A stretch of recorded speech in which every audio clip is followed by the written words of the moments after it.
অনা অসমীয়া বহিৰাগতৰ বিৰুদ্ধে শিৱসাগৰত বিশাল প্ৰতিবাদ শিৱসাগৰৰ ৰাজপথত ৩০টাকৈ জাতীয় দল সংগঠনৰ একত্ৰ প্ৰতিবাদ স্বতঃস্ফূৰ্তভাৱে ওলাই আহিল হাজাৰ হাজাৰ জনতা ঐতিহাসিক শিৱদলৰ সন্মুখত সমবেত শিৱসাগৰবাসী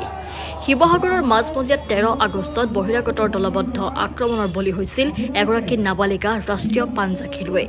শ্লীলতা হানিৰ আৰু শাৰীৰিক আক্ৰমণৰ অভিযোগ তুলি ভুক্তভোগীৰ মাতৃয়ে দাখিল কৰিছিল এজাহাৰ অভিযুক্ত অৰুণ লাহতি আৰু মনীষ পোদ্দাৰক জেললৈ প্ৰেৰণ কৰা হয় বহিৰাগতৰ এই দপদপনিৰ বিৰুদ্ধে ক্ষোভিত হৈ পৰে খিলঞ্জীয়া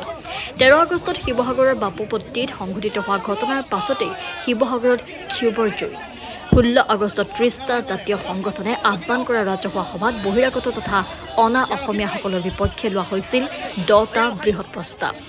৩০ সংগঠনৰ আহ্বান কৰা ৰাজহুৱা সভাত উপস্থিত আছিল নগণ্য সংখ্যক বহিৰাগত ব্যৱসায়ী খিলঞ্জীয়াৰ অস্তিত্ব সুৰক্ষিত কৰাৰ স্বাৰ্থত তথা বহিৰাগতৰ এনে দপদপনিৰ বিৰুদ্ধে শিৱসাগৰত বাহিৰ উলিওৱা হয় প্ৰতিবাদী মিছিল শিৱসাগৰৰ পৰা Aminur Rahman report NDS news আমি আৰু মাৰ খাই জীয়াই নাথাকো আমি এখন দীঘলীয়া সংগ্ৰাম কৰিব লাগিব এই থলগিৰি মানুহখিনিক বচাবলে আজি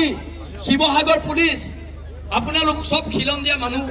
ইয়াত পুলিচৰ বিষয়ববীয়াসকলো আমি আপোনালোকক শ্ৰদ্ধা কৰিছোঁ কিন্তু আপোনালোকে বেৰিকেডটো লগাই পেলাই কি বুজায় আপোনালোকে বেৰিকেডটো অঁতৰাই দিয়ক ভয় নোখোৱাব আমাক আপোনালোকে গণতান্ত্ৰিক প্ৰতিবাদ হৈছে গণতান্ত্ৰিক প্ৰতিবাদত আপোনালোকে শ্ৰদ্ধা জনাব লাগিব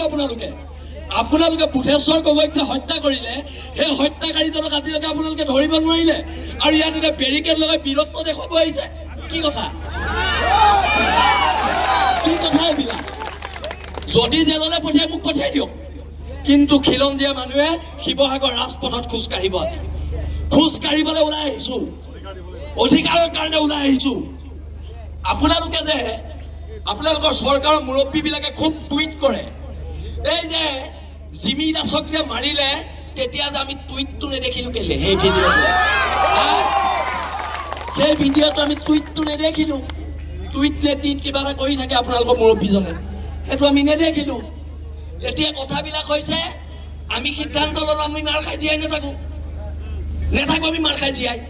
আৰু আজি ইয়াত শিৱসাগৰ জনগণে এটা সিদ্ধান্ত লওক কিহৰ মাৰোৱাৰীৰ প্ৰতি কোনোবা অসমীয়া শ্বহীদৰ নামত সেই ঠাইখিনি শিৱসাগৰ পৌৰসভাই আমি ৩০ জাতীয় জনগোষ্ঠীয় সংগঠনে পৌৰসভাক স্মাৰক দিম 7 দিনৰ ভিতৰত মাৰোৱাৰীৰ প্ৰতি নাম সলনি কৰক আমাৰ শ্বহীদৰ নামত ইয়াৰ যদি এলাহাবাদৰ নাম প্ৰয়াগৰাজ হ'ব পাৰে মাৰোৱাৰীৰ প্ৰতি নামো আমাৰ শ্বহীদৰ নামত হ'ব পাৰিব হয়নে নহয় আজিৰ পৰা এখন সংগ্ৰাম এই সংগ্ৰামখন আঁঠু কাঢ়ি কাণত ধৰি জীয়াই থকাৰ সংগ্ৰাম নহয় সেইকাৰণে আমি কওঁ হ'ব পাৰো আমি দুখীয়া আমি তহঁতৰ গোলাম নহয় আঁঠু কাঢ়ি অধিকাৰ খোজা আমাৰ নিয়ম নহয় আৰু নিয়ম নহয় সহ্য বীৰ্যৰে মহিয়ান জাতি তৰিলে দেশ মৰিলে স্বৰ্গ আকৌ কৈ দিছো অসম পুলিচক তৰিলে দেশ মৰিলে স্বৰ্গ এইবিলাক আৰু নহ'ব বহুত গুণ্ডামি হ'ল 17 চনৰ পৰা মাৰ খাই আহিছো 17 চনৰ পৰা আমাৰ মানুহ মাৰি আহিছে আৰু 17 চনৰ পৰা এইবাৰ আমি নোলোৱাহেঁতেন আজিও এইকেইটা জেলত নাযায় আমি ৰাজপথত নোহোৱাহেঁতেন শিৱসাগৰ থানাত OC টেবুলত বহি লাল চাহ চিংৰা খাই জামিন দি দিলেহেঁতেন হয় নে নহয় ফেচবুক লাইভ কৰি জাতীয় সংগঠনৰ ল'ৰা এটাক মাৰিলে মৰাৰ পিছত প্ৰতিবাদ হ'ল প্ৰতিবাদ হোৱাৰ পিছত সেই মাৰোৱাৰী মানুহজনক শিৱসাগৰ যেতিয়া OC কোন আছিলে মই পাহৰিলো OCয়ে লাল চাহ আৰু চিংৰা খাই জামিন দি দিলে সিহঁতৰ কাৰণে জামিনটো বৰ সৰু বস্তু লাল চাহ আৰু চিংৰা আৰু আমাৰ কাৰণে 3 মাহ জেল সিহঁতৰ কাৰণে জামিনটো লাল চাহ চিংৰা আমাৰ কাৰণে জামিনটো 3 মাহ জেল আপোনালোকৰ আইনখন ক'ত থাকে মাৰোৱাৰীকেইটা দেখিলে ক'ত যায় আইনখন আপোনালোকৰ আমি স্বাভিমানেৰে জেলত থাকো কিন্তু মই আজি আপোনালোকক কৈ দিছো আজি প্ৰশাসনক কৈ দিছো স্বাভিমানে আমি জেলত থাকো কিন্তু থাৰ্ড ক্লাছ মাৰোৱাৰী এটা ভৰিত নধৰো না তাৰ লগত কিবা ব্যৱসায়িক সম্পৰ্ক আছে একো নাই স্বাভিমানেৰে জেলত থাকিবলৈ আমি গৰ্ব কৰোঁ আৰু যদি আপোনালোকে মই এতিয়াও কৈছোঁ